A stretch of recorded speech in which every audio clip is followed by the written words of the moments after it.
아버지 하나님, 오늘도 하나님 말씀 삼아야 나왔습니다.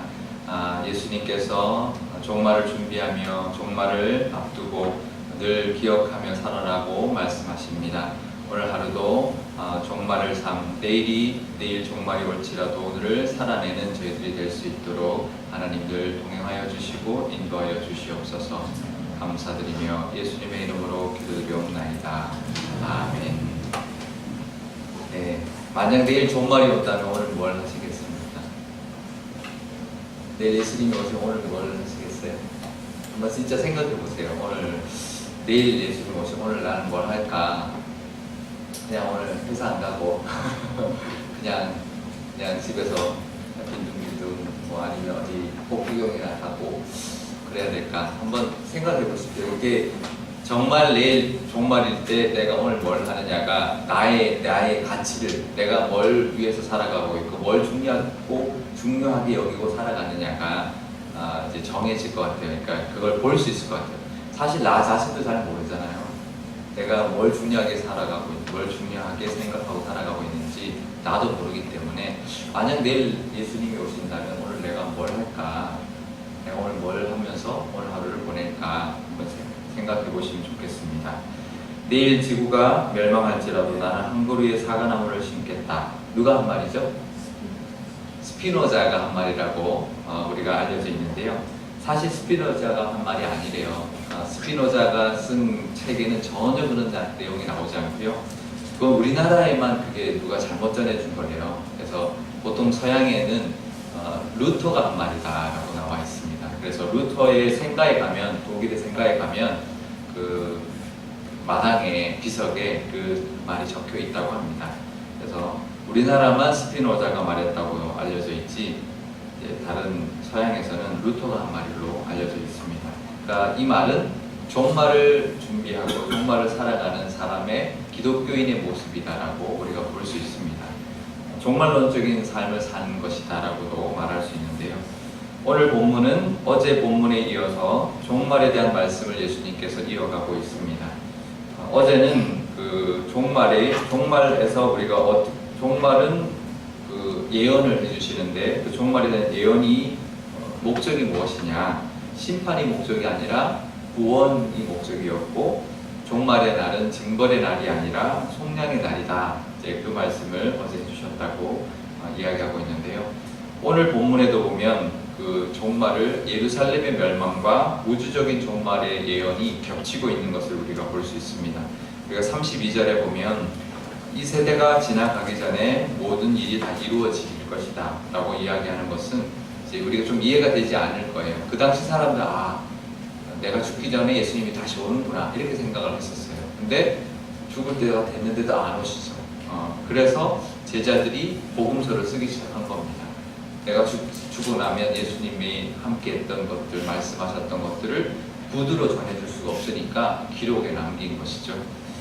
그래서 이거는 이 예언도 결국은 예루살렘의 멸망과 종말이 이제 겹쳐 있는 내용이라고 이해하시면 좋을 것 같습니다.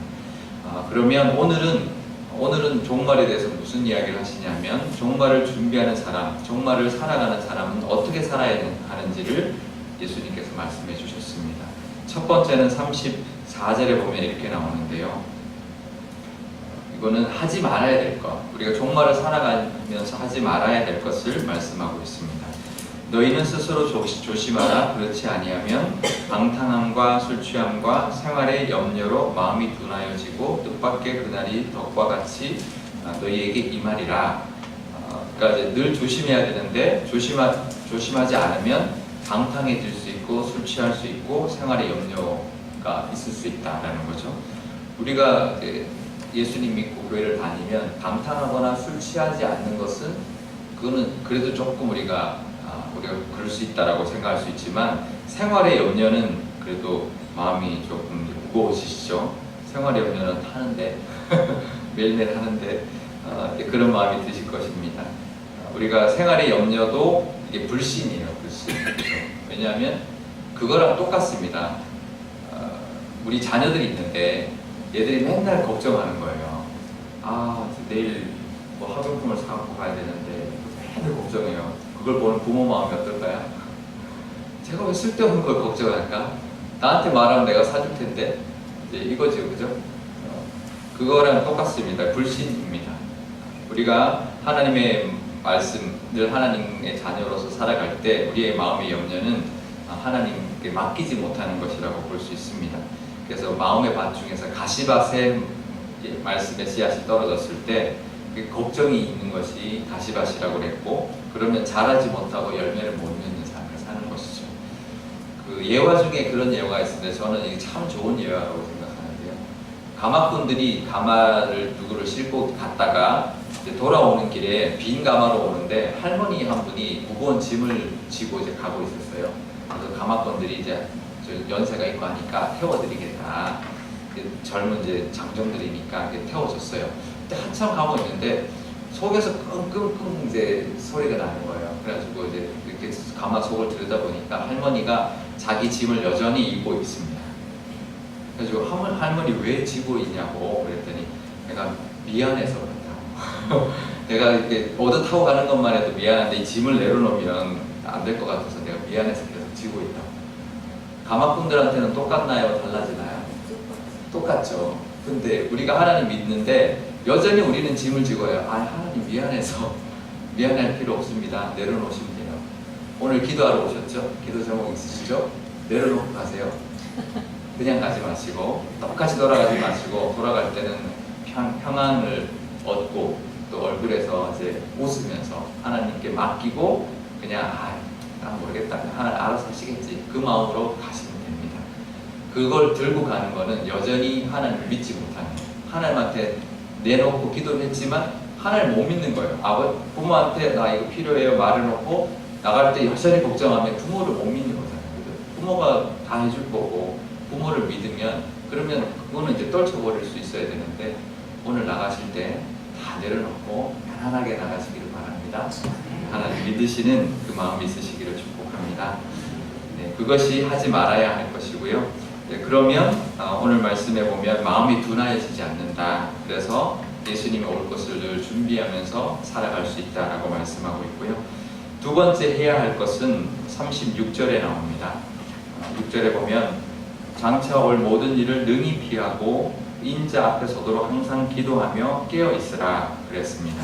그래서 우리가 해야 될 것을 말하는데 해야 될 것은 항상 기도하고 깨어 있는 것입니다.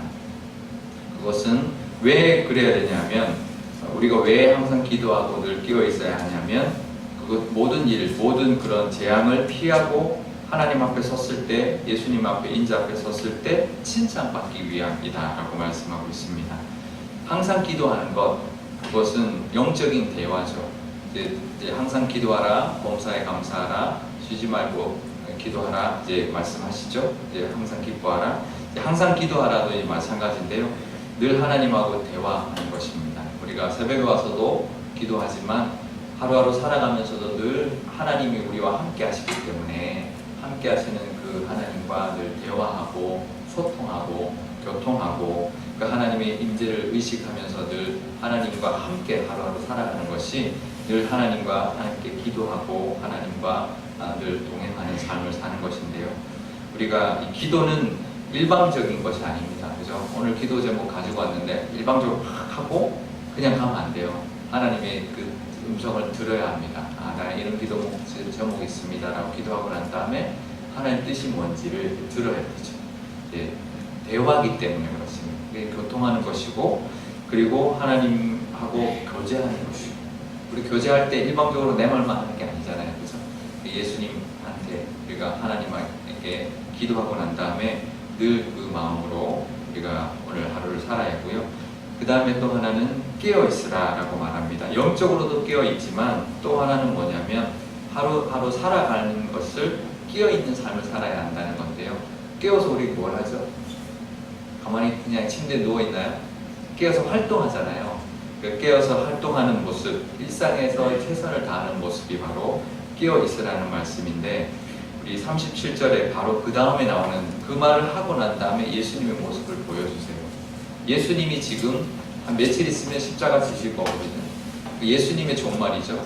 며칠 안 남았습니다. 그런데 예수님은 날마다 성전에 가서 가르치셨어요. 백성들을. 그리고 제자들을 또 훈련시키시고 마지막까지 섬겨주시고 발을 씻겨주시고 그러면 안 된다 그러고 가르쳐주시고 그 모습을 우리가 보여주십니다. 예수님이 어떻게 종말에 어떻게 살아야 되는지 우리의 해야 할 일을 보여주시는데요. 예수님이 기도하셨죠. 겟세마네 동산에 가서 기도하셨고 하루하루를 늘 깨어서 그래서 제자들 보고 깨어 있으라. 너 한시라도 깨어 있을 수 없었더냐라고 베드로와 그 제자들한테 말했던 것처럼 이제 깨어서 기도하시고 깨어서 열심히 하루하루를 하나님이 원하시는 삶을 마지막 날까지 사셨습니다. 그것이 우리가 마지막 날, 우리가 종말을 준비하면서 종말의 삶을 살면서 우리가 해야 할 일이라고 우리가 볼 수 있는데요. 왜 그럴까요? 왜 그렇게 살아야 될까요? 종말은 끝이 아니기 때문에 그렇습니다. 종말은 새로운 시작이고 종말은 하나님 앞에 서서 우리가 살았던 것을 평가받는 거예요. 근데 내일 종말 예수님 오시는데 오늘 마음껏 놀았다. 그럼 예수님이 내일 만나셔가지고 너 어제 좀 그렇더라. 어제 이렇게 그냥 막 놀고 그러더라. 이제 그러실 것 같아요. 그래서 내일 예수님이 오시더라도 오늘 나에게 맡겨진 일을 최선을 다해서 열심히 사시다가 하나님 앞에 가시는 그런 날이 되시고 언제 종말이 올지 모르잖아요. 그러니까 오늘을 우리가 열심히 사시고 또 정말 후회 없이 사시고 그러니까 꼭 내일이 종말인 것처럼 오늘을 정말 후회 없이 최선을 다해서 하나님 보시기에 정말 기뻐하는 그런 삶을 사시는 저와 여러분 되시기를 축복합니다. 네, 기도하겠습니다. 아버지 하나님 감사합니다. 우리가 언제 예수님이 오실지는 모릅니다. 정말 내일 올지 정말 일주일 후에 올지 몇 년 후에 올지 알 수가 없습니다. 하지만 우리가 종말을 살아갈 때 어떻게 살아야 하는지는 예수님께서 말씀하셨습니다. 우리가 술 취하지 말고 방탕하지 말라 그 말씀을 우리가 지킬 수 있지만 염려하지 말라고 하셨습니다. 그것도 생활에 염려하지 말라 하셨는데 우리가 살아가면서 여러 가지 염려들이 있습니다. 그건 하나님 앞에 나와 내려놓고 그 염려를 하나님께 맡길 수 있는 저희들 되게 하여 주시옵소서. 그리고 늘 하나님께 기도하고 늘 하나님이 주신 하루하루에 끼어 있어서 하나님이 원하시는 이 하루를 살아내는 저희들이 되기를 하나님이 원하셨고 예수님이 가르쳐 주셨습니다.